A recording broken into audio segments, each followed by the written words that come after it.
Great, great. So good evening, everyone. I'm Pavan Gandhok from Global Business School, and it's a wonderful pleasure to see so many of you in the audience. And actively, encourage you all to actively participate when the moderator opens the floor for questions. In the meantime, please start popping your specific questions in chat. Let me just quickly introduce, as I said, our unfortunately one of our key speakers, Professor Ajay Shah, research professor from JGBS, is bit caught up. We hope all is okay in times like this with him, but hopefully he'll join us. In the meantime, let me introduce also other panelists.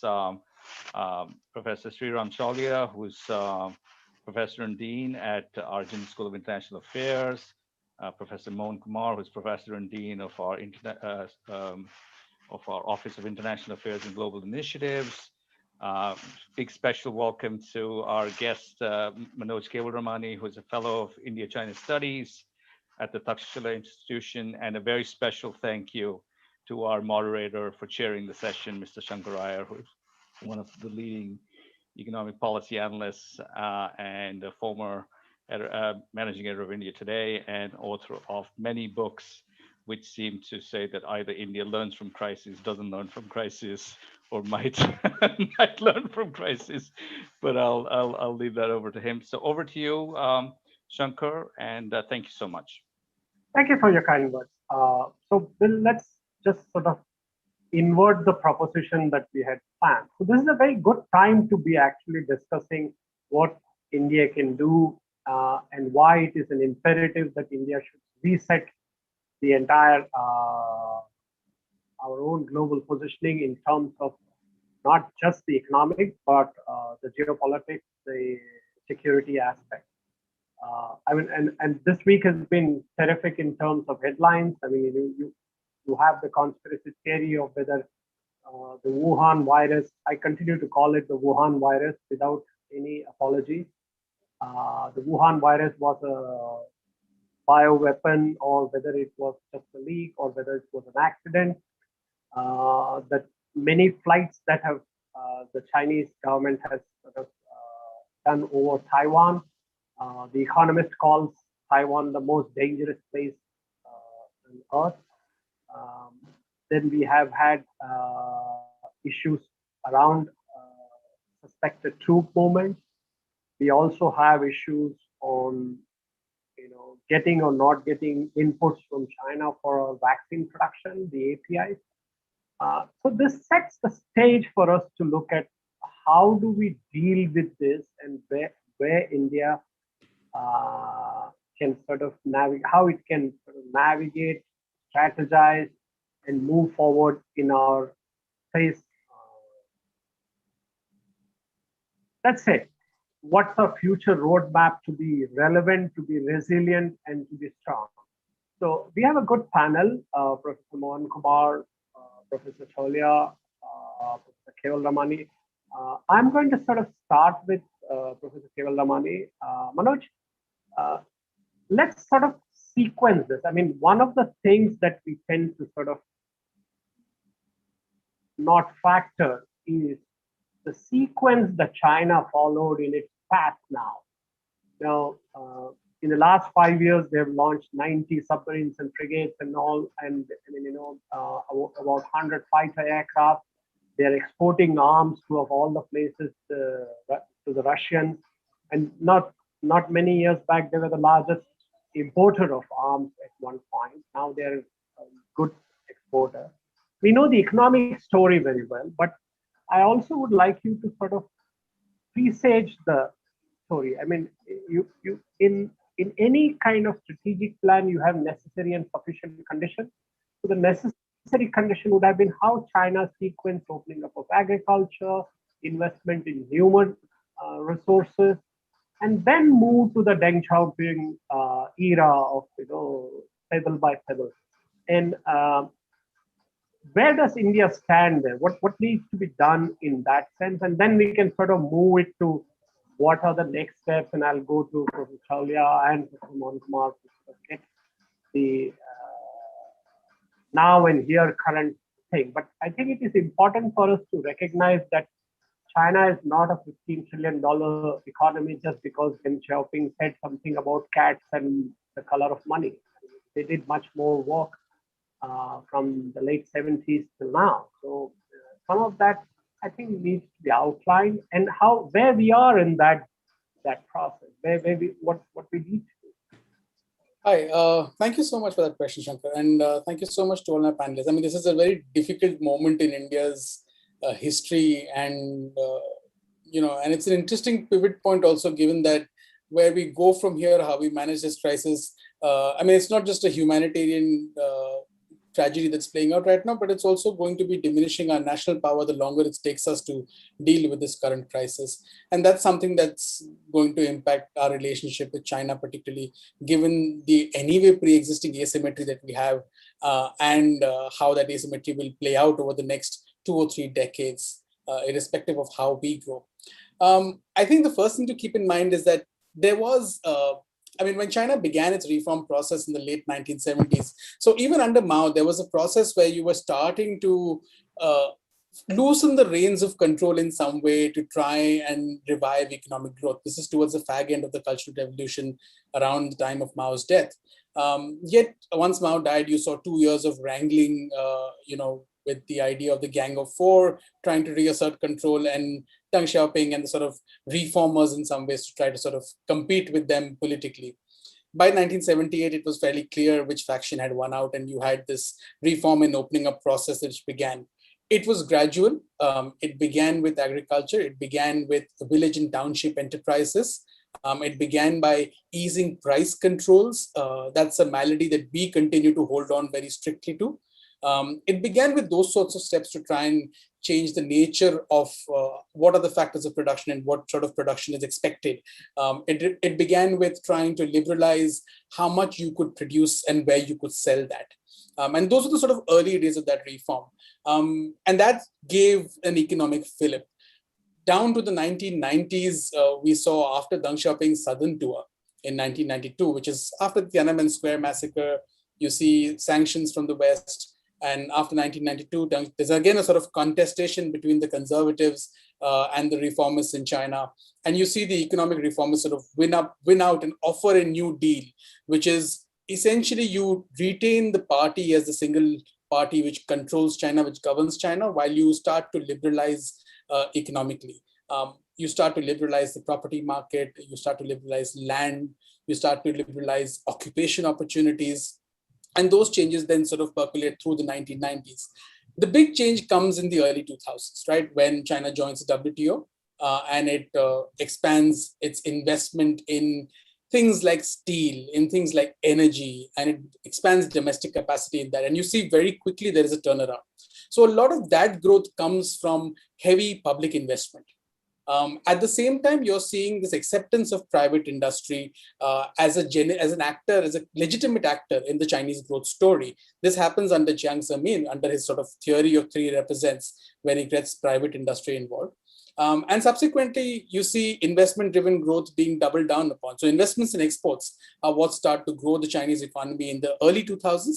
And this sort of, they doubled down on after the financial crisis in 2008, where again, you see there's a straight line between investment expansion and Chinese debt expansion from 2008 to 2018. In that decade, you will see this phenomenal expansion of Chinese debt because there is tremendous investment-driven growth and there is tremendous export-driven growth also, while trying to diversify your export markets because you obviously see that the Western markets have their limitations. Now, where I'm sort of, there's a broad brush of what's happened over the years. But where's India in that milestone thing? Are we in 2098, 98? So my sense is that I think it would be very difficult to place it in one space, but my sense is that in terms of our factor market reforms, the kind of reforms that the Chinese undertook, we still have a long way to go. We've still not undertaken those, and those are still very, very challenging in India politically. In China also, they were challenging politically, but because of the nature of the system, it allowed them to undertake some of those with fiat and to sort of suppress protests. In India, those have been challenging, whether it's land, whether it's labor. What was not necessarily very challenging, which they did very well, early on was opening up to investment, foreign investment. I think that's also been politically difficult in India over the decades. We've done much better in the last 10, 15 years, in sort of starting from the 2000s onwards, but there's much more that we need to do. In terms of our manufacturing capacity, now this is where I feel that we are lagging behind we're lagging far behind China in terms of base manufacturing and in terms of then upscaling that. So again, that's an area where, I think that we are in the sort of early, if I was to compare it to China, we're sort of the early 2000s, we need to do a lot more in terms of our manufacturing capacity. And also because manufacturing is what's going to generate employment, and employment is what's going to generate eventually consumption. So there's that virtuous cycle that we need to sort of focus on. Our service-driven growth has been great. We've outstripped China in that in many ways, although the Chinese are catching up fairly quickly. Lastly, I would look at technology.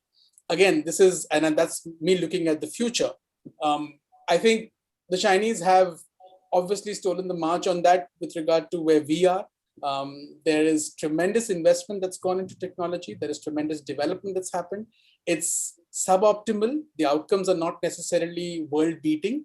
But then you will see that there are companies which are at the frontier ends of technology, like Huawei when it comes to 5G. And there are companies which are doing insane, wasteful expenditure, like creating artificial intelligence that will scan my face and tell me that I like 24 degrees temperature on my air conditioner, which is absolutely wasteful expenditure. So you find that entire spectrum, and the Chinese are fine with that. They're fine with wastage because they see quantity as a primary objective and quality as secondary at the moment, because you want to achieve scale of business. And I think that's where our challenges are. Final point on technology is in terms of our research and development ecosystem. We haven't spent enough. We spend about 0.6, 0.7% of our GDP across public and private sector. The Chinese spend far more. They are looking to spend far more.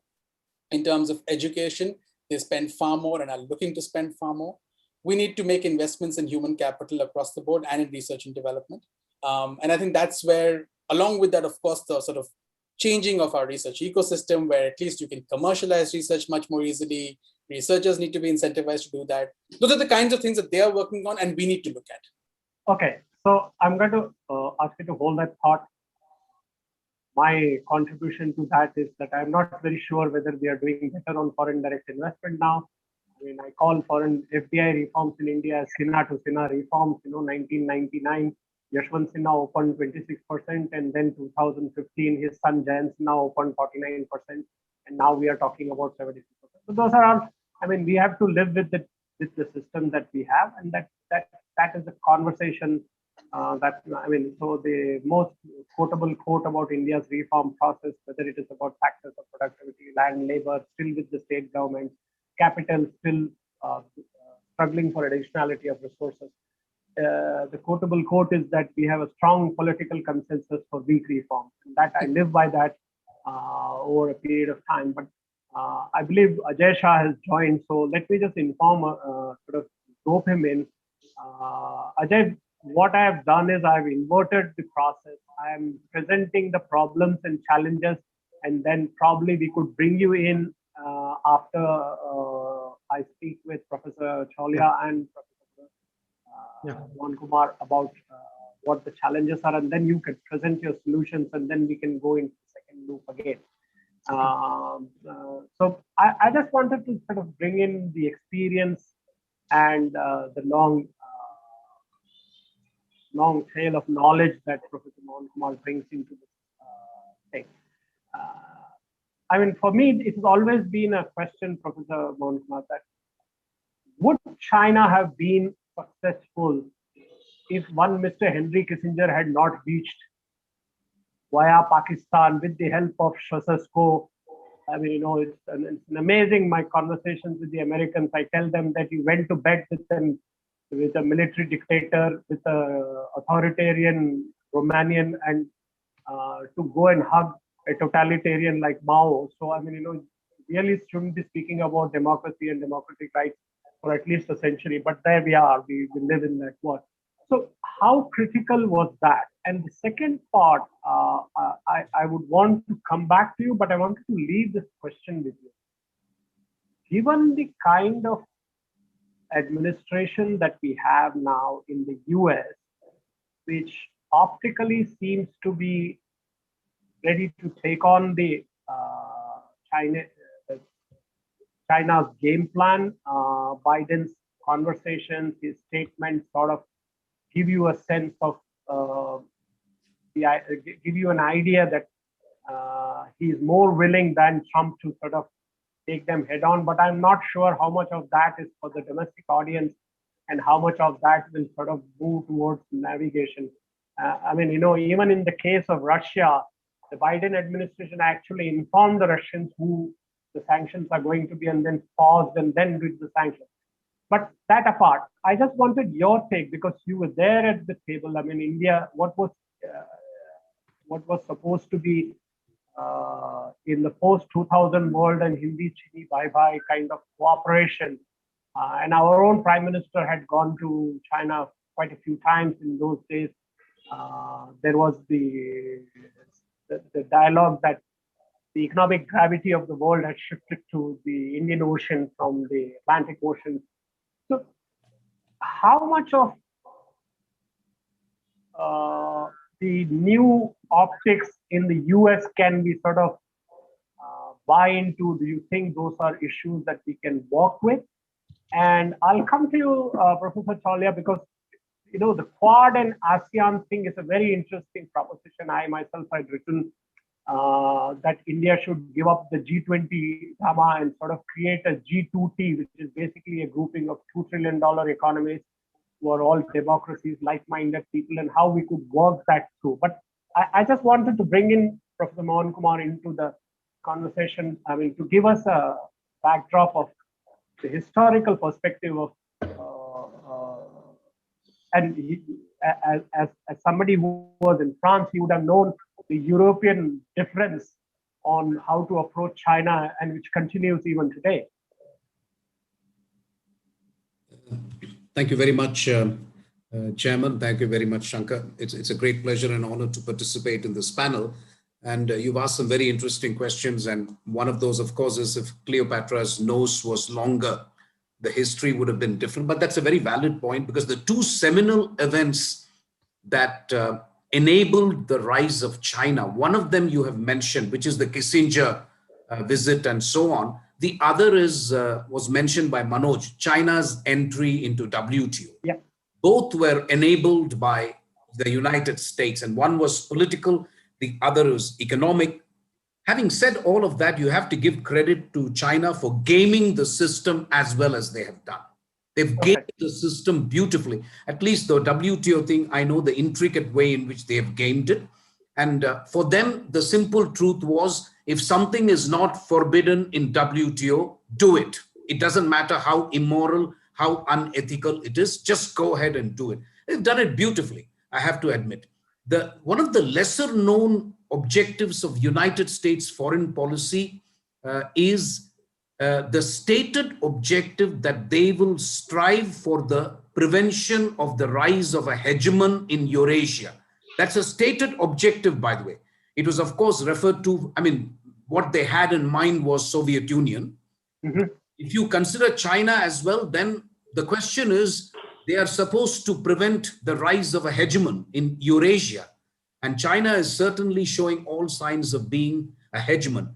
My view on what the United States is doing now is, I think you have to go back to what Blinken wrote in an article where he says, we will be cooperative where we can, we will be collaborative where we should, and we will be combative where we must be. Something to that effect. And I think that about sums up. And I would mention the areas of climate change, non-proliferation, and public health as areas where I think the United States is not going to take on China. They are going to collaborate. And this actually gives China huge breathing space compared to Trump.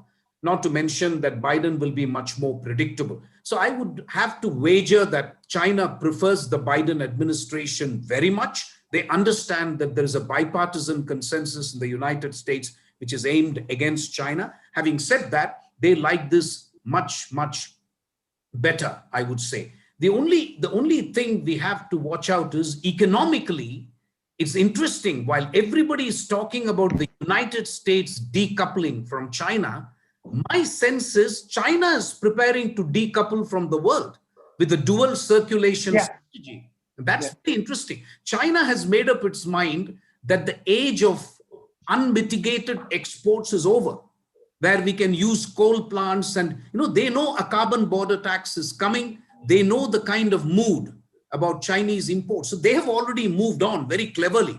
I mean, they will export as much as they can. But I think they have realized they're going to depend on the internal market. Whether they can depend on the internal market the way they depended on external market is a question I leave to China experts like you. I can't really judge that. But it seems to me that is what they have done. I will now turn to India and the way we have approached China. For me, the single most important strategic threat that India faces is a Sino-Russian kind of collaboration approximating an alliance. This has never been faced by India. At any point of time in India's independent history, it is either China or Russia. We never had to face this. Now, I think we have a real problem. While we are doing our best to kind of keep up our ties with Russia, try to make sure they don't really get into a military kind of alliance with China, I think this is a very potent threat because, as you rightly said, expecting United States and Europe to put boots on the ground in Ladakh is being very stupid. It's not going to happen. So we are pretty much left to our devices on the land. On the sea, maritime, I think we can legitimately expect help from United States, Japan, France, and some other powers. So keeping Indian Ocean free from perhaps a massive nefarious presence of the Chinese is easier, but the border issue will remain and we will have to handle it ourselves. Having said that, the 1988 consensus that Rajiv Gandhi crafted, which is where we agreed with the Chinese fundamentally that we will keep aside the border issue and allow ties to develop, that lies in tatters because that is what China wants.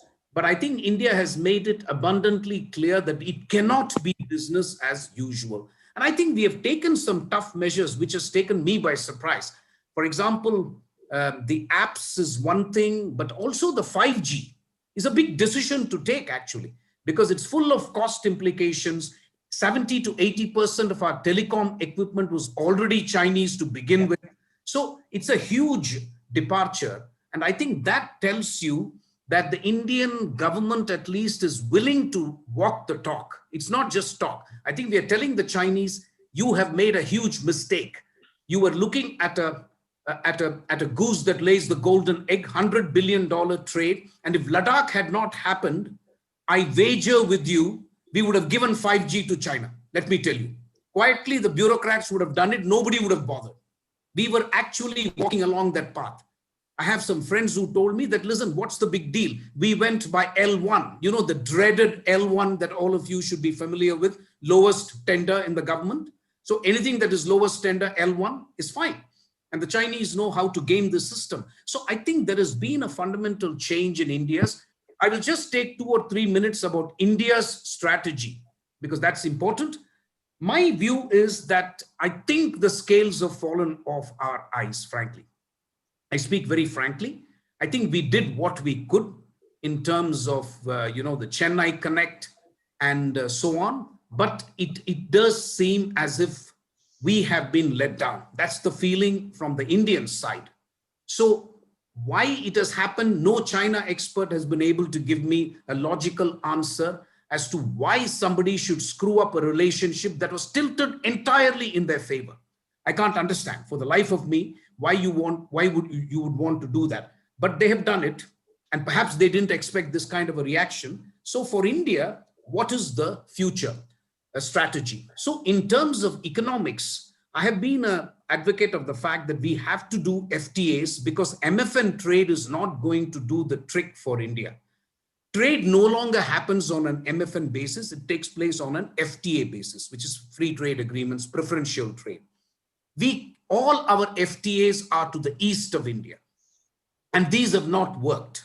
Whether it is ASEAN, Singapore, Japan, South Korea, everywhere we have ended up importing much more than exports. I know that should not be the only consideration to evaluate FTAs, but that's what has happened.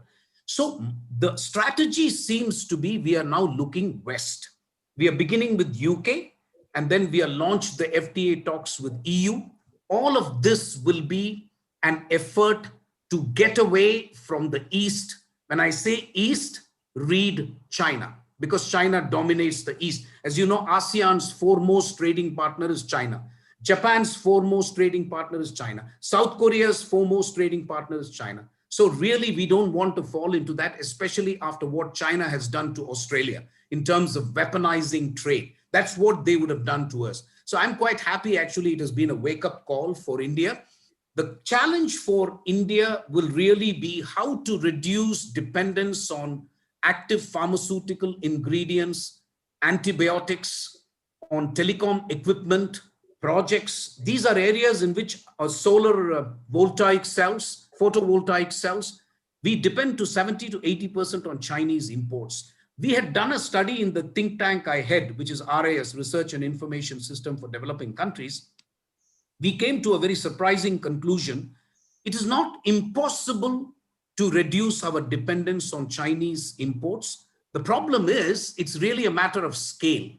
We have suppliers in Latin America, we have suppliers in Europe. They will be more expensive and they will not be able to supply as much in a short period of time. But we do believe we can reduce our dependence over time. So my sense to your question is, I do not believe the relationship will go back to status quo ante. That's point number one. Point number two, United States and China, I think it will be a relationship where they will kick each other where they must and make love to each other whenever an opportunity arises. That's what is going to be. We will have to watch this very carefully because there are larger issues at stake for United States and China. Meanwhile, I think for India, I go back to my original, the joke that I used to hear when I was growing up. Computer chips are fine, but don't import potato chips. I'm talking of the 80s. So I think we'll have to go back to that. If you import buttons and chips and potato chips from China, I don't give a damn. But if you do import things like photovoltaic cells and active pharmaceutical ingredients and telecom equipment, it bothers the hell out of me. I think two things the Indian government has done. One is strategic screening of investment, which is good, because I don't mind if you invest in Zomato, and if everybody is going to become obese in India, eating Zomato fits, so be it. But I would have a problem if they start investing in strategic sectors in India. So I think that is one good decision we've done. The real Brahmastra, in my view, was 5G. And I cannot tell you that I am delighted that we have taken a conscious decision on 5G, that we will stay away from Chinese investment. I'll stop here, but I'm happy to take questions later on. Thank you. Thank you, Professor Mohan. That's a good segue to come to Sriram Salya, Professor. The point that you make often about the Quad and about the collaboration that India can do with the Quad people on a number of issues. I mean, not just on the security point of view, but also as on the economic front. And I suspect that the formation of the Quad and others have had some influence, or at least the decision on 5G has been informed and influenced by the Quad talk, because the original thinkers were Japan, Australia, India. And so we are waiting for the next migration. I wanted to sort of highlight a quote that from Xi Jinping's speech in April in Beijing at an export conference. And this is April 2020, before people started talking about resilience, before they started talking about shifting of production, before all of this conversation. And he had said, and I quote, "We will enhance the global value chain's dependence on China and develop powerful retaliation and deterrence capabilities if and when supply cuts are entertained by foreign parties." Now, this is April 2020. So they think really ahead. So here's my question to you, Professor Dalia. How do we bring the collaboration together? If we reduce dependence on China, and I suspect the 5G economics is going to be critical to proving how we sort of reduce dependence on China, whether we get the technological transfer of technology on renewables from US and Europe, whether we are able to establish a supply chain from Latin America on other aspects. How do you foresee this going, and what's your sort of blueprint? I know you sort of frequently write about this and talk about this. So what's your blueprint on how India can sort of bring together like-minded people, like-minded democracies, I must specify, to make a bridge? I mean, we have this new program called the Productivity Linked Incentive Scheme, and it's sort of it's amazing that at a 4 or 5% difference, many companies are willing to come to India to manufacture. So the hurdle rate for companies to come to India, the cost economics is 5 to 7%. So what do we need to do in the factors of productivity? What do we need to do in the collaboration to establish a longer supply chain or a new supply chain? I mean, the world thought that they had a global supply chain till COVID hit us, and then they discovered that it was the Chinese supply chain. So how do we sort of make that happen? What's your blueprint? Well, thank you, Shankar, and thank you all.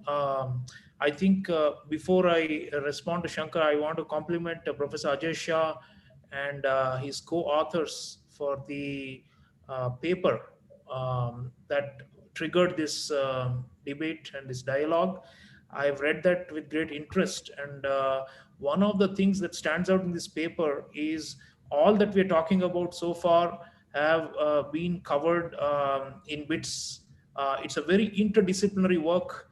Professor Ajay Shah himself, of course, is in economics. There are some more economists who co-authored, but also a scientist I saw, and a diplomat, a retired diplomat. So it's rare to see coming together of all these voices to jointly write a strategy paper about a major challenge that India is facing, an external challenge.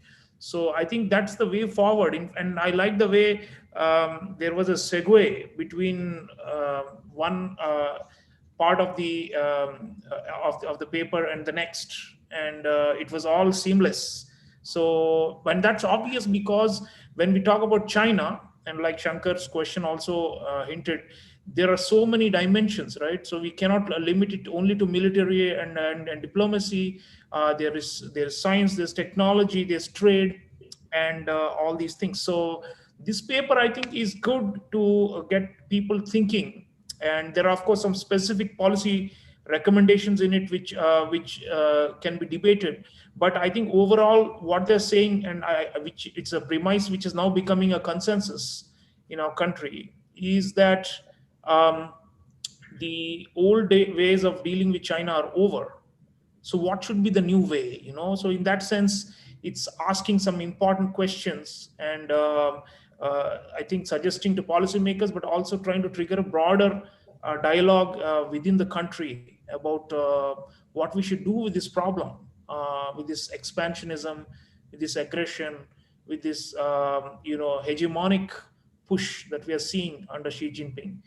Global dependence, that's what they want, as Shankar just quoted, on them. So I think one of the things that has been pointed out in the paper co-authored by Professor Ajay Shah, but also more broadly, is the need for coalitions.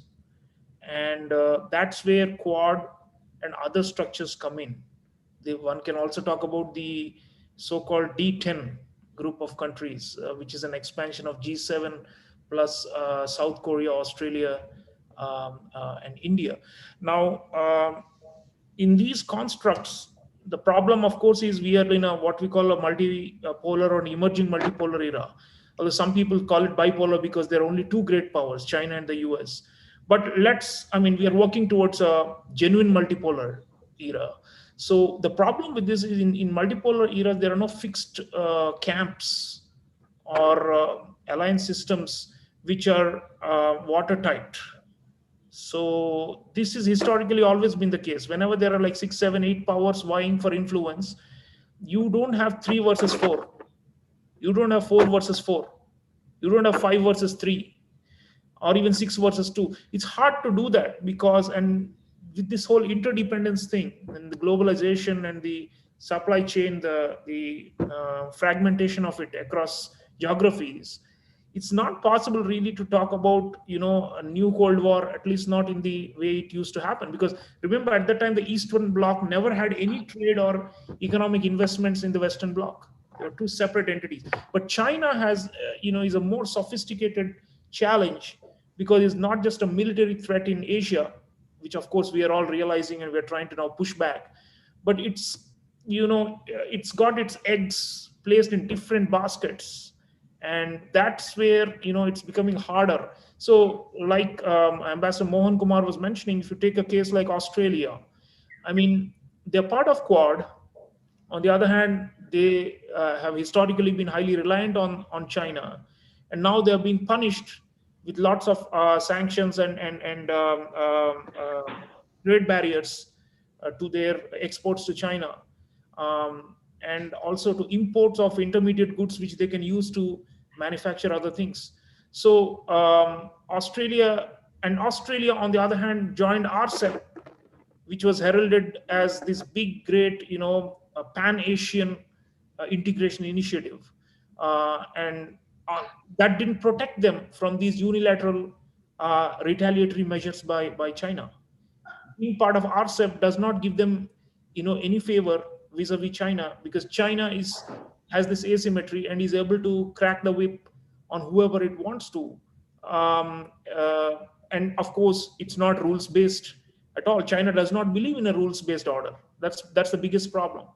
So I think Quad, or let's say D10, if you get the Europeans in and add it to Quad, and Canada, then it becomes kind of like a D10. There are a few others who you can, pick and choose. So the idea, I think we should not only be, the paper of Professor Ajay Shah spoke about how we should be flexible towards at least 20 countries, which are critical for India's growth and to be able to counterbalance China. I think that needs to be threshed out. And one of the things, what kind of flexibility, because they're talking about how India should be more accommodative, maybe in trade with a lot of these countries, in the form of FTAs and all that. So we are closing our doors to China. We're shutting down. We are reducing dependence on them progressively until we reach China less, as they call it in the paper. Right now, we're in less China. These are interesting phrases. But the point is, what kind of flexibility we should show towards these other partners? And here, I think the paper is narrow because it's only talking about how India's domestic market, for example, Australia wants more access to our market. And they were hoping that we join RCEP, and through that they will get it, because we don't have a bilateral FTA with Australia yet. But we had problem with dairy products and, from New Zealand, Australia. So we are not so comfortable with it.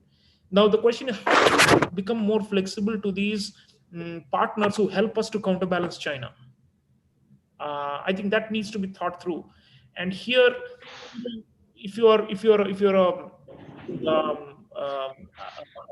cow herd in Brindavan, it doesn't matter whether the dairy products are coming from Australia or from any other, or if it is helping to counterbalance China, right? Because that is still very far removed. It's the geostrategic dynamic is far removed from ordinary masses, and there's whole protectionist block within India that says, it doesn't matter whether Chinese or other imports, as long if they're harming domestic producers, we will block it. Livelihoods are at stake, as they keep saying it. So this is where I think our critical challenge is. And the other thing I think, and which the paper does not touch, and this goes back to Shankar's point, is it's not just about we being more accommodative and flexible to certain key countries so that we are all together and push back China, or we reduce dependence on China.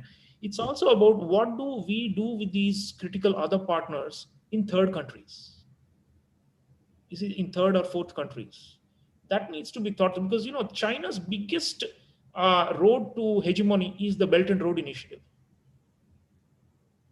That's how they have been able to gain a stranglehold on much of the Indo-Pacific region, all the way up to Africa and the Middle East. And now, if you take the land route, then even Europe, parts of Europe are in hock to China now. So I think we need to think about connectivity and regional connectivity. Initially, when Modi administration came in, there was talk of Project Mosam and this and that. But the problem was we lacked the resources and we could not match the Chinese checkbook for checkbook. So what I think we should do, and this is Ambassador Mohan Kumar is talking about the oceans and where we can really challenge the Chinese in a multilateral way or a plurilateral way in a group of countries.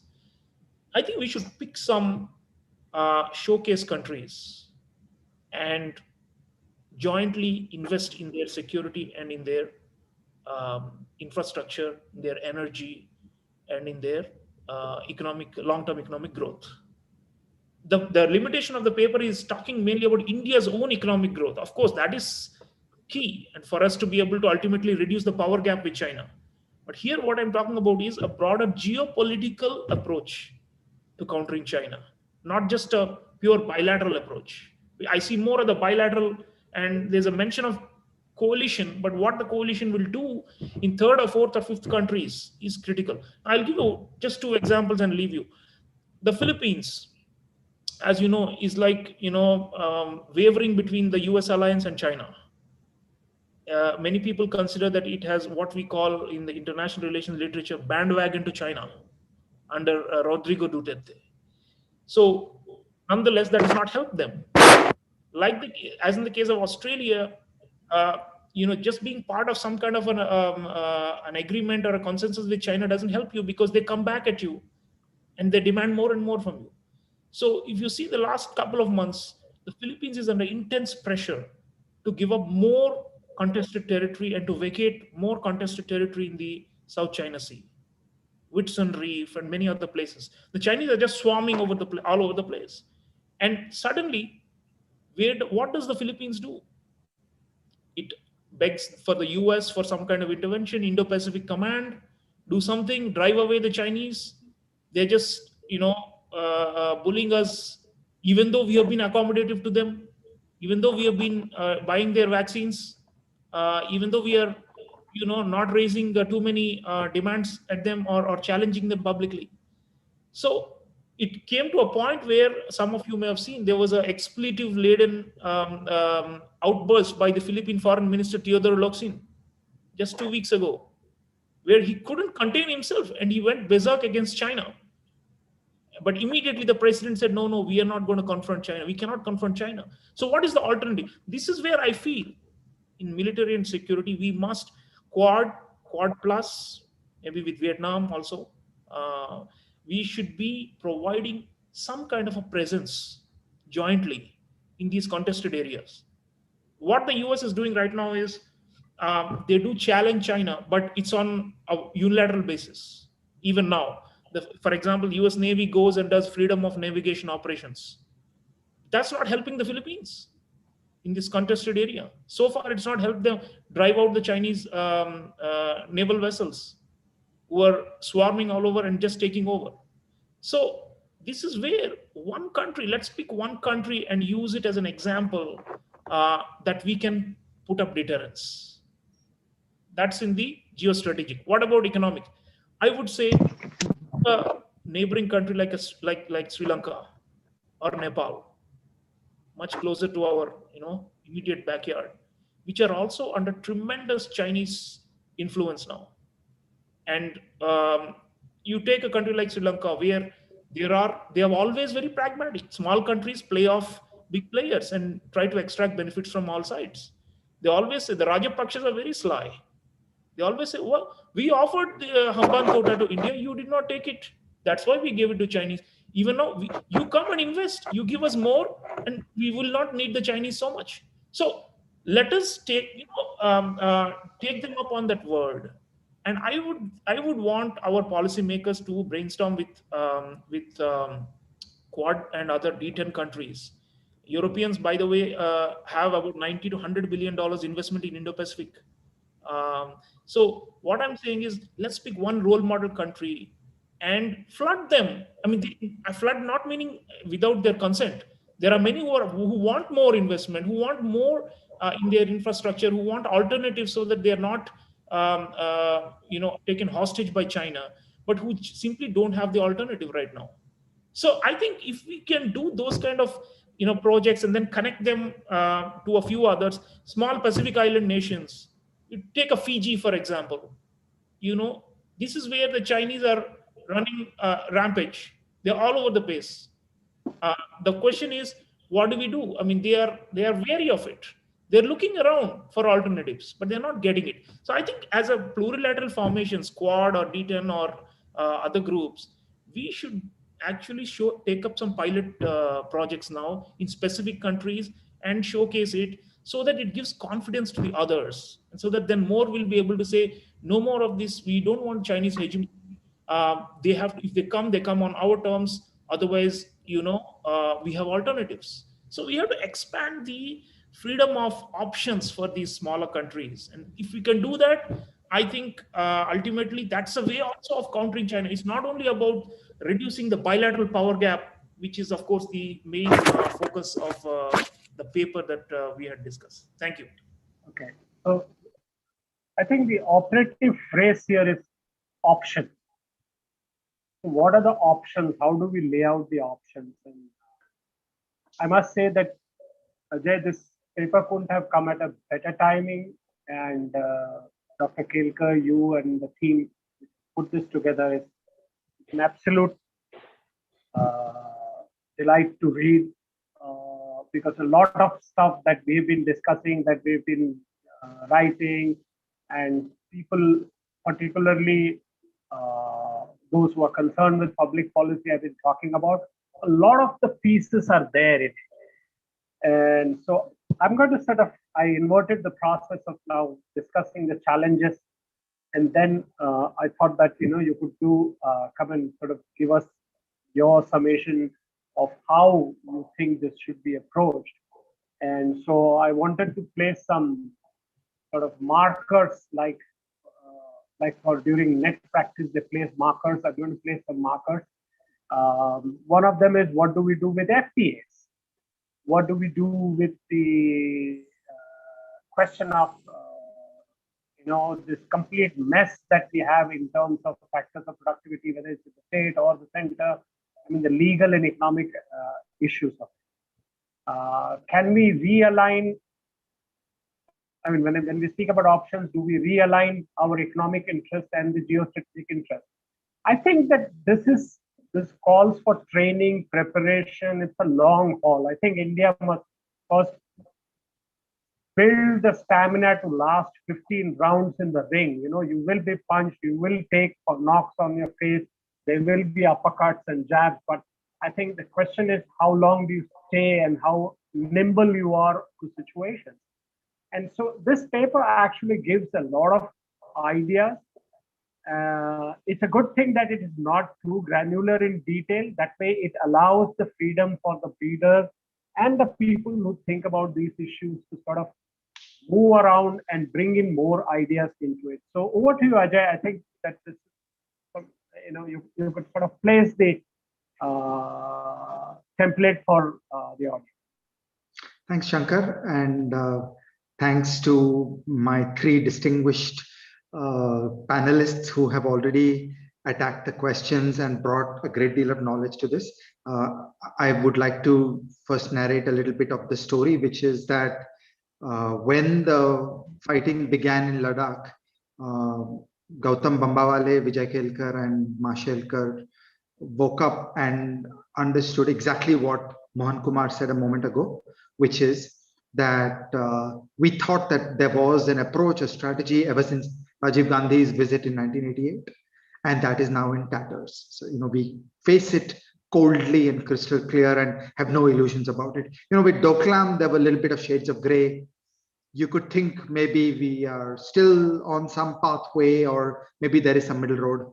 After the events in Ladakh, it was just over. So, it was a very important milestone for all of us. in our thinking. And then it was time to go back to basics and think about what is happening and where this goes. And because all of us are here in our living rooms as a purely Indian conversation, I would like to talk some bad things about the scenarios about how this can go. Professor Chawlia talked about potential activities that India might engage with in Sri Lanka or in the Philippines or in Fiji and so on. The brute fact is that the Chinese GDP is about 5x bigger than ours. And as we say in the paper, this is an entirely new situation. India has never faced this level of hostility against a much more powerful nation ever before in our history. In 1962, the Chinese GDP was roughly the same as the Indian GDP.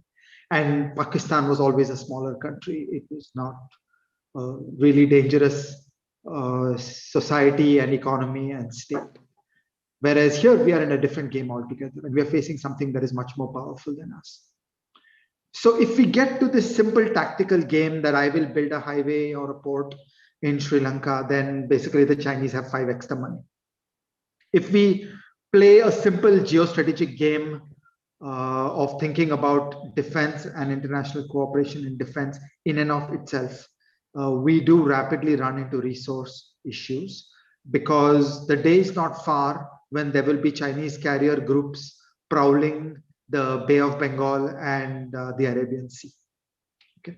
And we have to think about how the Chinese will play on the minds of the leadership of Bangladesh and Sri Lanka and Mauritius and Pakistan in a world where they have carrier groups sitting out at the edges of Bombay, while we have no carrier group to speak of. We have some World War II vintage carriers. So the sheer economics and the brute might of what the Chinese will be able to put into play in the next 5-10 years is daunting. And we are not in range. There is no possibility of our playing any of these games on a foreseeable future. So if we try to do a pawn move of building an airport in Fiji, the Chinese will, just raise us by 10x. So we have to understand that we are up against a sophisticated society that has 5x the GDP, 5x the state capacity. Both of you will readily agree with me, 5x the number of diplomats, 5x the number of experts on international relations. Okay, so we are outmatched and we are facing a difficult situation. And so the first argument is that it doesn't end with Ladakh. It only begins there. There's no reason why they stop. They have proved that they have the ability to do anything. And all in all, the size of the Indian economy for China is not big enough to count. So they've clearly done their calculations. And the damage that has been caused by Indian blocking of 5G is small enough compared to the internal political compulsions of Xi Jinping regime that wishes to harness the nationalism and jingoism and militarism. And there will be more war movies inside China, and the young nationalistic men will be harnessed to become a part of the Communist Party, and the leadership will gain legitimacy and popularity inside the country. So you can see that whole nationalism, militarism, war movies story playing out, and this works for them. So it's a bad situation and it readily can get worse. So after Doklam, we might have thought that the problem ends there, but then we got to Ladakh. And after Ladakh, we should not think that the problem ends there. Fundamentally, we are up against something that is 5x more powerful than us. So to reverse the order of the paper, our first thought in thinking about this was that what does it take for India to get to the same ballpark of the Chinese GDP within 20-25 years? Is that even remotely feasible? Can it be executed? What would it take to get there? And oddly enough, this merely restates the deepest dreams of every great Indian, starting from Jawaharlal Nehru. Okay, there's nothing new. Let's get our act together. Let's learn to be a sophisticated market economy. Let's learn to be a good liberal democracy. Let's protect individuals, let's make market economics work. It's very old ideas. We thought that we had our own sweet time in doing all those things. This is just a fresh reiteration that we don't have that luxury of time, and we need to run, not walk, and achieve glory and greatness in terms of our foundations of becoming a republic, of doing sound economic policy, of laying the foundations for sustained 25 years of high GDP. Okay, so Vijay Kelkar and I wrote a book in 2019 where our motivating problem was that high growth in India stalled in about 2011. We got a turning point in private sector investment in about 2011. We have not had dynamic, strong private sector investment ever since 2011. What, if anything, can be done to change course?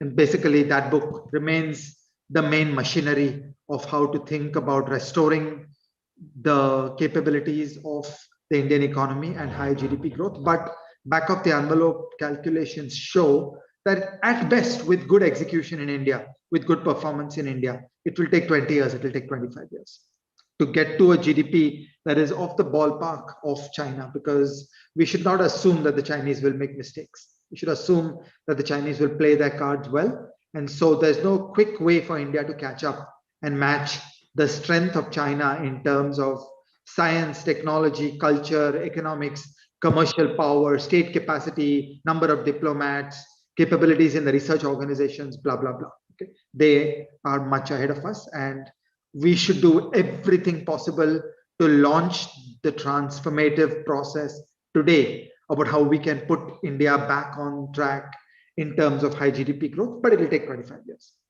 Okay, so what do we do in the meantime? What would it take? And our big idea is that what is called for is a golden age of diplomacy, is a golden age of international relations, which is this process of forming coalitions. Ever since independence, we got stuck in a very aloof approach to international relations, which was first called non-alignment, and then it was called strategic autonomy. And what it amounted to was that India's approach to foreign countries was shaped and determined and controlled by what local constituencies wanted. So if there was a local lobby that wanted X, then the Indian foreign policy would move towards that direction. And I mean not just economics, I mean not just trade, I mean not just military, I mean everything. So we became a country that was just prickly, that if there was any conversation with any foreign power about anything, the approach of Indian diplomats and Indian thinking in international relations is that our job is to have our autonomy, which is we will do whatever we want. And then basically that inevitably generated isolation. That's the inevitable idea of what happens in international relations, that if we don't do deals, if we don't do compromises, if we don't negotiate with other countries on a process of give and take, where we give on some things, we take on others, and we put all domestic policy on the table in terms of that negotiation, then we just get isolated, and then India becomes irrelevant to the thinking of other countries. We are not part of the game theory, we are not part of coalitions. When the Chinese invaded Indian territory in Ladakh, no global country really moved a finger to support India, to do anything that would damage China, because that is the achievement of decades and decades of an isolationist approach in international relations. So the analogy we would like to offer is that India today is a small country in the international relations story of Europe of the 20th century. In Europe of the 20th century, think of a Poland, think of a Belgium, think of a Czechoslovakia. Those countries were placed in a difficult world of giants like Russia and Germany and France and UK, who were 5x bigger in terms of GDP. What is a small country to do? The small country has to be brilliant in its diplomacy, and the small country has to endlessly do give and take.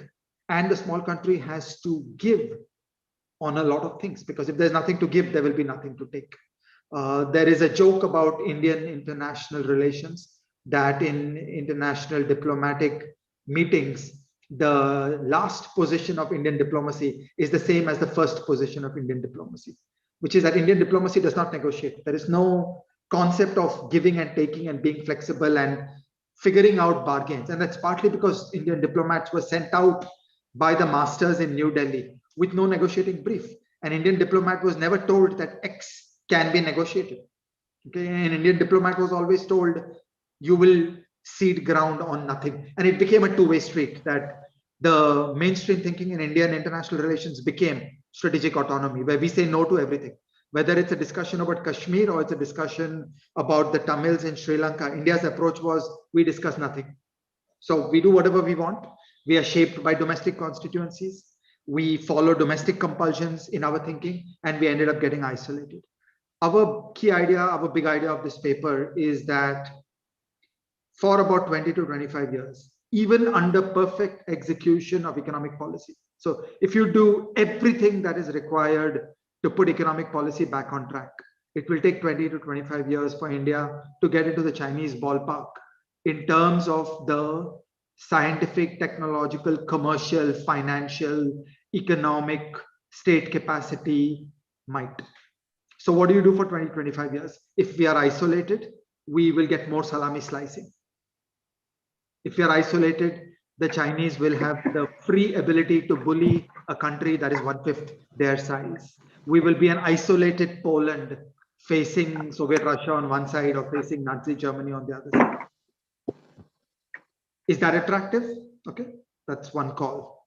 Alternatively, we can change course and we can genuinely do international relations. We can deeply do international relations. What is required in India is a golden age of international relations, where Indian diplomats go deep inside the mind of the Philippines, go deep inside the mind of Australia, where Indian diplomats go deep inside the mind of Taiwan, understand their interests, understand their values, understand how India can reshape itself to become more important, more appealing, more connected. Okay, for example, in our region, our thinking for the South Asian region is basically just two numbers. I'm going to excessively quantify it because I'm an economist, but you'll get the metaphor. Number one is Indian GDP. Okay, so the bigger India is, that's the nice thing to put on the table. And then multiply by what access do you give the countries of the region to participate in India's story. No, I'm not saying we'll go build ports in Sri Lanka. Yeah, we should do that, but that's not the heart and soul of it. The heart and soul of it is the natural, most obvious thing for India and Sri Lanka, India and Bangladesh, India and Pakistan is basically free trade zones, free movement of people, workers in India, more like a Nepal model. When the Sri Lankan and Bangladeshi elite has their kids studying in India, keeps their financial wealth in India, has a money manager in India, has investments in India, has deep social, cultural, political connections into India, then after that, to use financial language, they are long India, which means that they prosper when India prospers. So think of Indian GDP multiplied by some number from 0 to 1, which is how much access do we give these countries to India? If we introduce barriers to movement of people, movement of capital, movement of goods, movement of services, if we just shut off these countries, then basically they don't care. Whether India does well or India does badly, their interests are unaffected. So the essence that we have to do in the region is grow a high GDP multiplied by a number one, which is how deeply does Bangladesh benefit when India becomes great? How deeply does Sri Lanka benefit when India becomes great? How deeply does Pakistan benefit when India becomes great? That will create conditions under which their interests are our interests. So the essence of what we are saying is that it's not about heads of state between India and Australia talking to each other. Imagine deep social, economic, commercial, scientific, cultural, values, political connections between the people of Australia and the people of India. And then after that, lots of things will start falling into place. International relations is a hard game of aircraft carriers, but it is also a game of interests, of economics, of culture, of alignment, of people coming together. So this, in summary, is our idea of the paper. Back to you, Shankar. That was a very interesting way sort of approach and prism to look at the whole issue, and you covered all the aspects. The pressures that we are already witnessing. Yesterday, the Chinese Foreign Ministry sort of, without even a fig leaf. They didn't even pretend that they were not threatening the Bangladeshis. I mean, there was some talk about Bangladesh being part of the Quad, and they got the threat. And still, we are still, mulling over whether the TISA agreement should go through or not. I think for like some 18 years, if my memory serves me right, that has been stuck.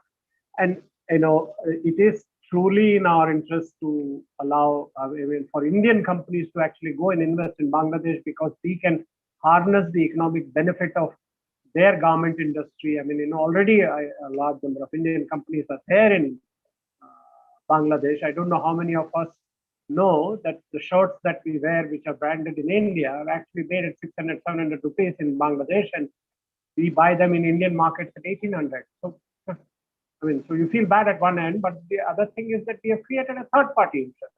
Similarly, in energy, we have to create a third-party interest. Similarly, in terms of telecom, I think our 5G should host the 5G of others. So the Chinese thing, I mean, the critical difference between China and India has always been, India plays chess, 64 squares, we confront each other, and we are always into the checkmate game. The Chinese play Weiqi, which is 244 squares, and they never have any checkmate. They're just interested in encircling. So they've encircled India. In Latin America, they have building a parallel Panama Canal, with a canal which is in Nicaragua, which is larger than the Panama Canal. I mean, the Americans are now sort of concerned as to how they will deal with the Chinese. And, Americans are also knocked down by nostalgia. They still think that they're able to do things that they may not be able to.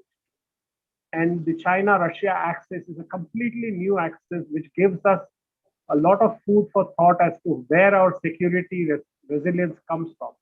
We are dependent on Russia for a lot of our security resilience. So we have opened up with South Africa, with Israel and others, and also with the US. But these are matters that we need to think about and move about. I'm going to sort of leave a lot of time for questions. I think if Professor Matthews got the questions in front of him, we can sort of look at the questions and sort of move it around. But before we do that, I just wanted to go back to Professor Keval on the issue that we've discussed. Just like for a final word, I mean, now that we looked at the challenges, the opportunity, and the approach that Professor Ajay Shah has presented. Professor Keval Ramani, would you like to sort of kick off the final thoughts on this?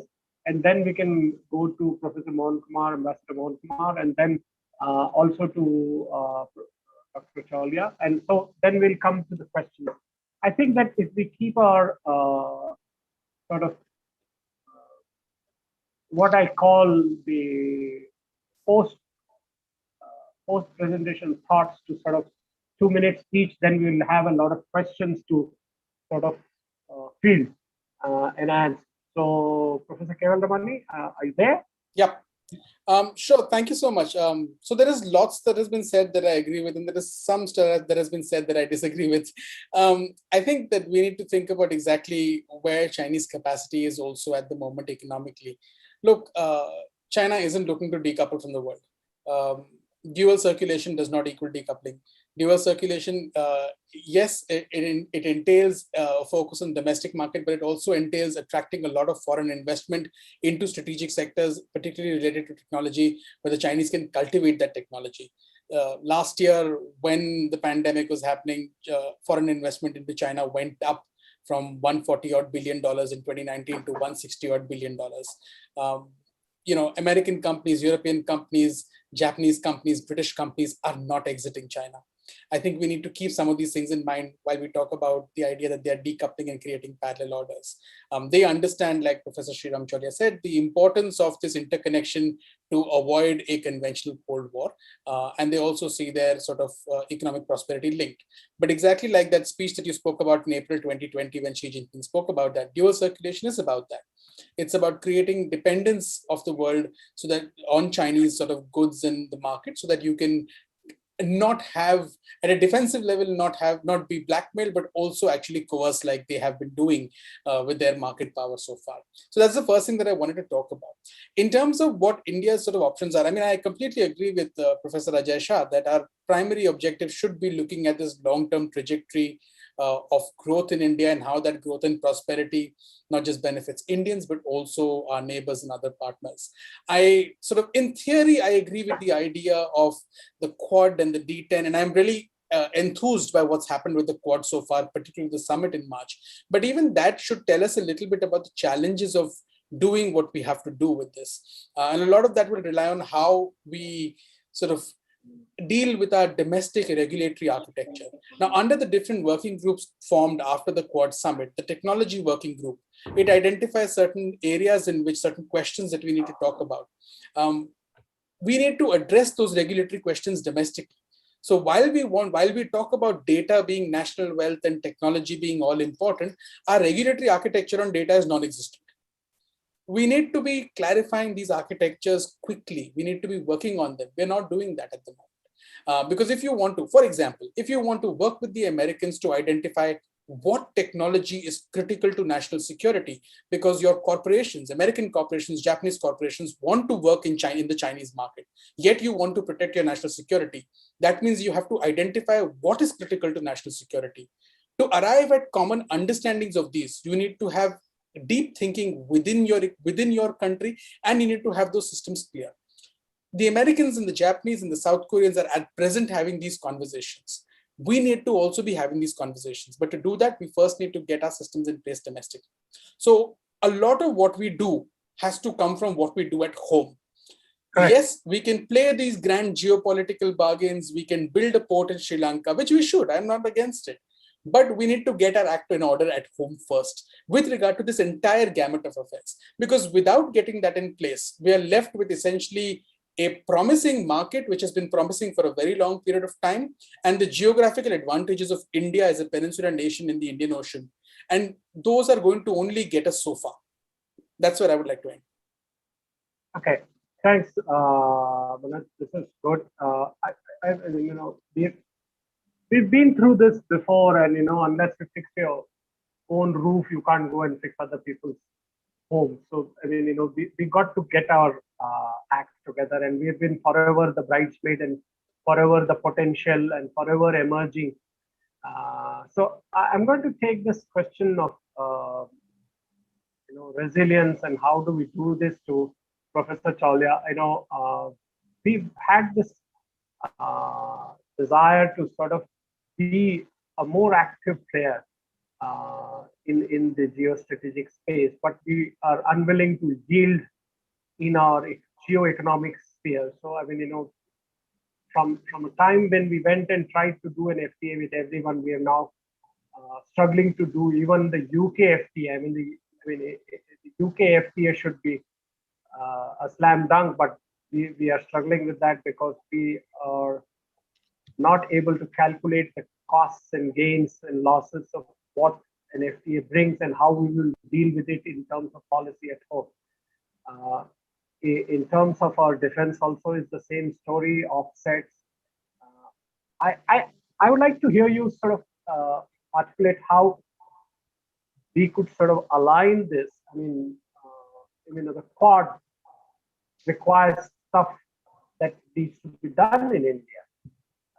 We don't have a data protection law. We don't have a regulatory body. We are constantly challenging companies who are setting it up here, saying that you will set up your server here. In a world where pipelines are being hacked and solar systems are being hacked, we tend to think that hosting the data in India is the ultimate security initiative. So we got to move. So I just wanted to, what will the Quad require, and what do we need to do? That's a couple of minutes on that, and then I want to go to Ambassador Kumar. Well, Shankar, I think national security thinking within the country, broader consciousness that the Chinese have forced it upon us in many ways. The boycott China from the traders associations, you remember both during Doklam and much more last year after Galwan, spontaneously, even without the government officially declaring any kind of a, ban on Chinese goods, our traders associations emerged, organically and said we're not going to source from them. So I think that after a while, what happens is that these kind of things fizzle out, and then people say, why should we, think about counterbalancing China and all these big things? Mujhe to bas rozi roti ka sawal hai, that kind of thing. So that's where I think we will need, in a way, to match the Chinese. You cut a diamond with a diamond, right? The Chinese have this constant nationalistic propaganda in their own society to maintain that consensus behind the party. In India, when we say nationalism, there's all these, people saying that this is fascism or what not. When all we're talking about is we have to stand up to this foreign bully, and for which we need to mobilize all our resources and, if necessary, make some sacrifices for it, in terms of higher costs, like some of us were saying, of products and services, to forego some Chinese things for the sake of national interests, for the sake of longer term. So that's, I think, we have not been able to breach that. But just one point on Professor Ajay Shah's, the remarks about the 5x difference. I am basically saying that if these are plurilateral initiatives, it will not be a 5x difference anymore. It will actually no longer be asymmetric. Look at Japan. I mean, you see, we often underestimate a country like Japan because it doesn't have a big military presence. But look at the amount of funding they have allocated for their Partnership for Quality Infrastructure, PQI. It overshadows China's allocations in Indo-Pacific region by more than $100 billion. So what I'm trying to say is, we pair up with 7 or 8 and then jointly do something in a country. The Chinese cannot outbid us. They don't have the kind of resources to do that because they've got broader competition with the US in many other regions. They want to be dominant in Africa. They want to be dominant in the Middle East. They have a, transcontinental vision for domination. But we are talking about, from an Indian point of view, we want, first of all, balance of power in Asia. And so in that sense, because we are smaller, I don't agree with the Poland analogy. I mean, that's a bit of a belittling of India, but because we are smaller, and our vision for influence is relatively more modest, we have the advantage over the Chinese there, because the Chinese are looking at, East China Sea all the way up to South and Central Europe and the Atlantic. We are not looking at competing with them in all those spheres. So from our point of view, grouping with 7, 8, 10 coalition, I'm also talking about coalition, and doing something jointly will deter them. And remember, it's not only about economics, it's also about influence. And in fact, you can mold economic outcomes by gaining a stranglehold over politics in various countries, which the Chinese are doing now. They say non-interference, but they interfere in a lot of countries. Look at Nepal. The ambassador of China sitting in Kathmandu is running the show of this government for the last 4 years, this communist government. So they interfere and they try to dictate terms. But if we give the elites and the ordinary people of these countries an alternative, then they're not likely to be subjected to succumb to Chinese blackmail. So I think plurilateralism, Dr. Jaishankar is talking about it. I think we should march ahead with that. In fact, the golden age of diplomacy, to use Ajay Shah's term, is better fulfilled through a plurilateral approach. I think we have to move out of the bilateral prism, because there's too much of this thinking about I am small, the other is big. But how about 7 or 8 of us jointly doing something in strategic spaces? We are not low on time, but I only want to offer one sentence. We have strength in numbers. Yeah. We are low on time. I want to offer only one sentence. If you think of each of the 7, you think of Indian partnerships with Japan or Australia or UK or US and all that. Again, 50 years of international relations has been fundamentally prickly, has been fundamentally strategic autonomy, that there is no give and take. So it has always been that Indian domestic politics has trumped all international relations. And if we have to play the next 25 years and not get badly hurt, that has to turn upside down. Okay, so I'm just going to, Professor Chawla, we just got like 2 minutes or 3 minutes left. So I'm going to go to Ambassador Mohan Kumar. the question that we have is, we're talking about, do we have the stomach? Do we have the capacity? Have we had the congress? For instance, in the Quad meeting, we invited France, and we wanted France to be part of the conversation. So how difficult or how under capacity, how poorly placed we are in terms of our ability to give. In your experience, what's the moonshot here? Do we have a moonshot of getting this off the ground? Are we having enough conversations here? And I have a last question for Ajay, which I'll come to in a minute.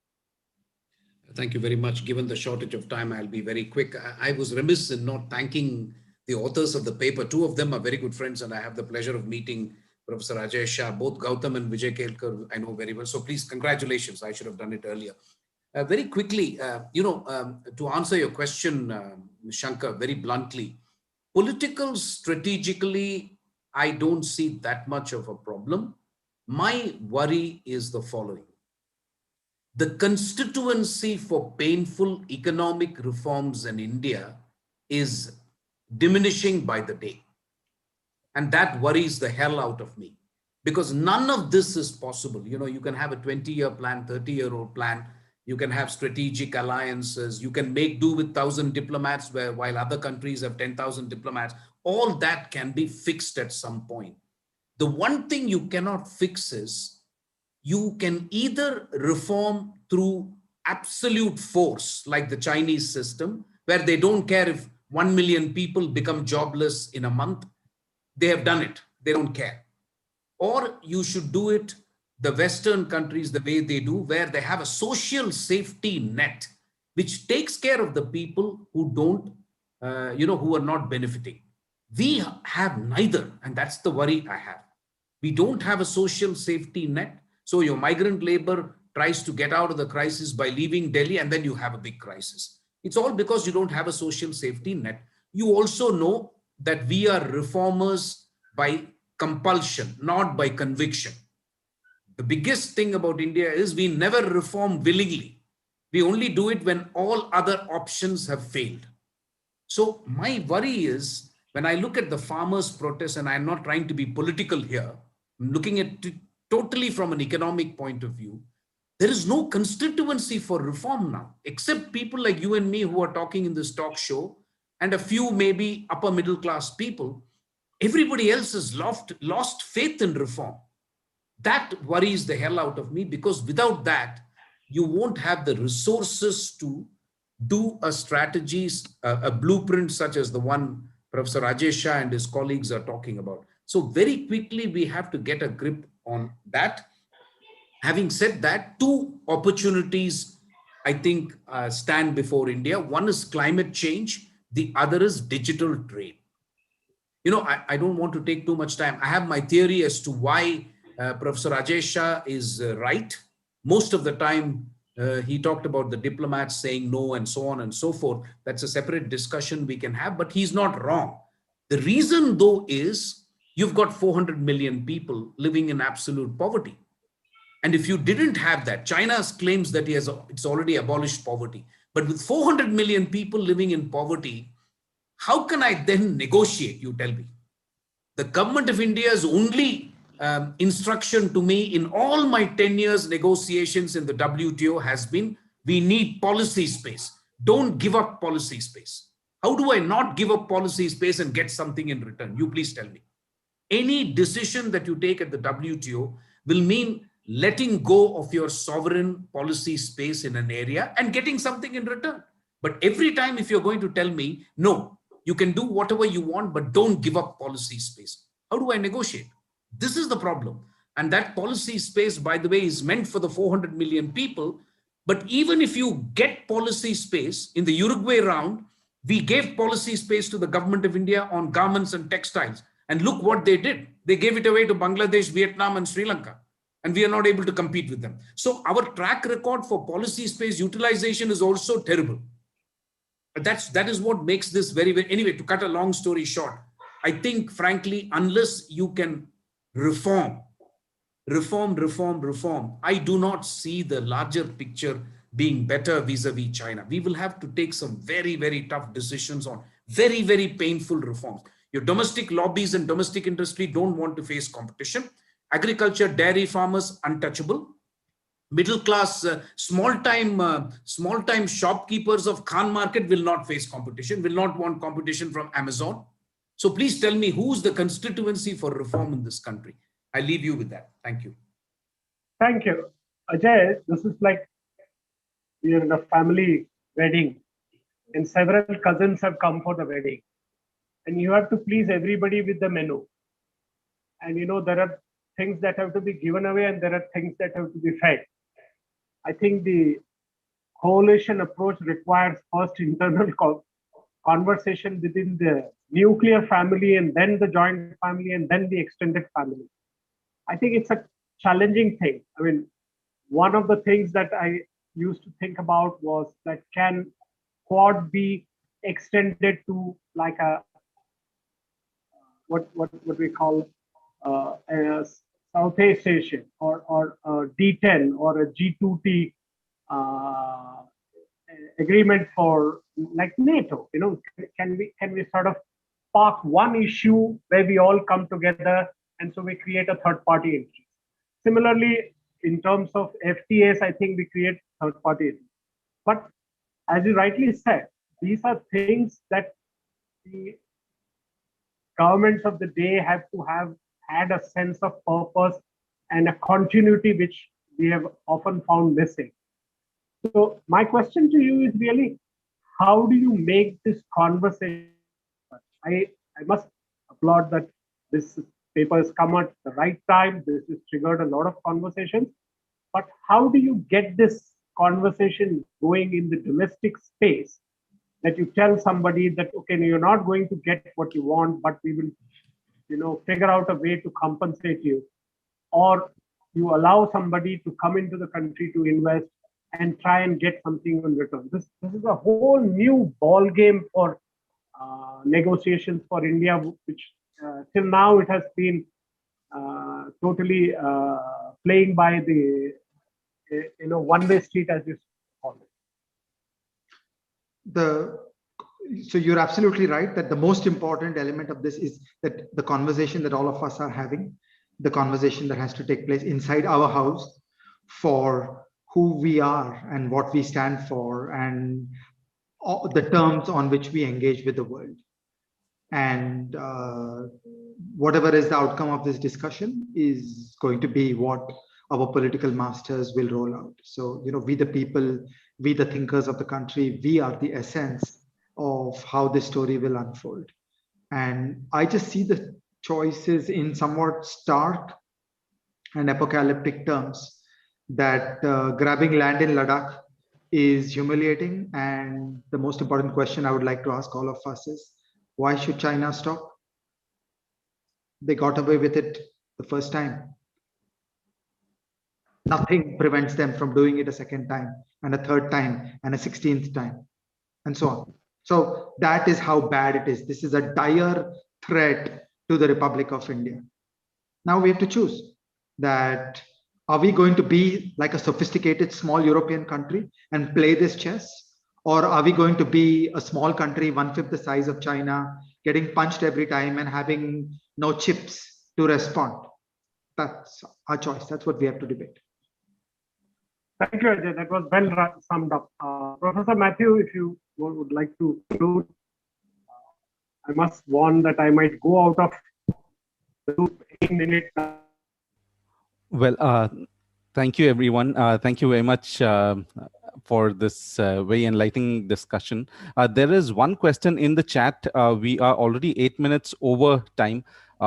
If that can be addressed, maybe. It's a question about when China is behaving like USA, looking at the present situation of Myanmar, can we say it can be the Syria for this decade? I'm just bringing that up because when we spoke about all the neighbors, somewhere Myanmar kept getting missed out. So maybe if somebody would like to. Perhaps Professor Mohan Kumar is the right person to talk about this. No, my view is the analogy with Syria may not be a correct one. because China is very smart about its dealings with both North Korea and Myanmar, both of whom in various degrees can be described as client states of China. And ASEAN, frankly, to put it very crudely, does not have you know what to kind of face up to China. So I do not believe the Myanmarese generals will not allow Myanmar to go through what Syria did. And they don't have such issues, frankly. They will just shoot people, that's all. That's what they're doing. And they will not have this kind of an opposition regime just as Syria. And you don't have superpower intervention in Myanmar. ASEAN will make sure that nobody else except China interferes. India has made its position, in a way, it's unfortunate because we haven't, a strategic ambiguity would have been better. But in our case, strategic clarity is what drives us to Myanmar, because we have said openly, we will deal with any devil as long as it is in power there. Because of our compulsions, we have a long border, we've got the northeastern issues to worry about and so on. So I don't think this analogy is very correct. That would be my answer. Thank you. I just want to add on that, dialogue is the only way out. I mean, given the history of military rule in Myanmar, I mean, the US can impose sanctions, the EU can impose sanctions, but they don't hurt the junta much. So, but on the other hand, Biden administration, Quad members, the Europeans, all of us have some kind of a consensus that the current status quo is not tenable, and we must, bring them, restore some kind of a transition back to democracy. So I think we will see a lot of behind the scenes. There is some work going on the UN as well, with a lot of like-minded countries. There is some kind of a like-minded group on Myanmar, and we will see quiet change, I think, because the military also has to save face. They are facing tremendous domestic opposition from their own people. Remember, the people are willing to, lay down their lives without hesitation for the sake of the future generations. So that is the hopeful thing from a human rights point of view, or democracy. And the Chinese, of course, will support the military junta. But I think it's not just about money. It's also about different ethnic groups and whether they can also be mobilized to resist the military domination, and they can unify with the rest of the opposition, which are the Bamar ethnic majority group. So together, I think you will see some kind of a change. I don't think they're going to repeat 50 more years of military rule like they did last time from 1962 to 2011. I don't think it's viable because people have tasted democracy. So in a way, it's not just about outside powers coming together and doing something that always matters, but also you have to look at the currents inside these countries and try to encourage them. So there's not going to be a military intervention from outside, but a softer one. And I think we are going to try and play a constructive role there. Maybe it's one more test case to push back Chinese influence for us, and one more such geopolitical challenge to take up. Thank you. Thank you very much. I'd like to take this opportunity towards the end to thank, first of all, thank Professor Ajay Shah for seeding us with this paper, seeding that thought and this discussion with the very well-written paper. I am not from the economics area, but it was such an interesting paper. I couldn't put it down. I had to read through the entire thing, and it is an article full of facts and very readable. So that is, from an outsider perspective, I'd say very, very readable and very interesting. So thank you, Professor Ajay Shah, for that. I'd like to thank Ambassador and Dean Mohan Kumar for the insights that he's shared.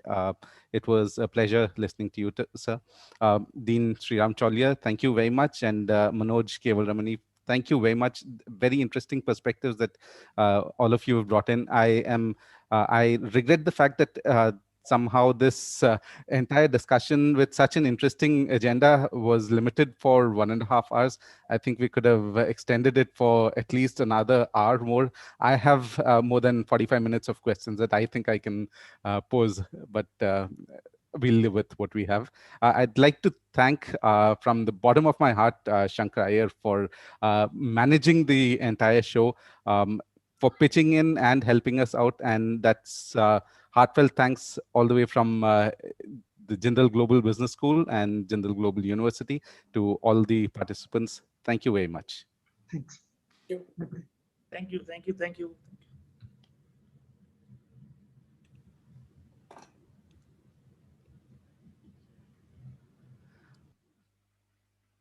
Professor Pavan, you're on mute. No, just Thank you. that's all. Anyway, thank you, Shankar. Thank you. Shubham, are you there? Yes, sir. So if you could just share the recording link with us, please, on email. Okay, sir. Thank you. Thanks, Tony. Thank you so Thank you, much. sir. Bye-bye.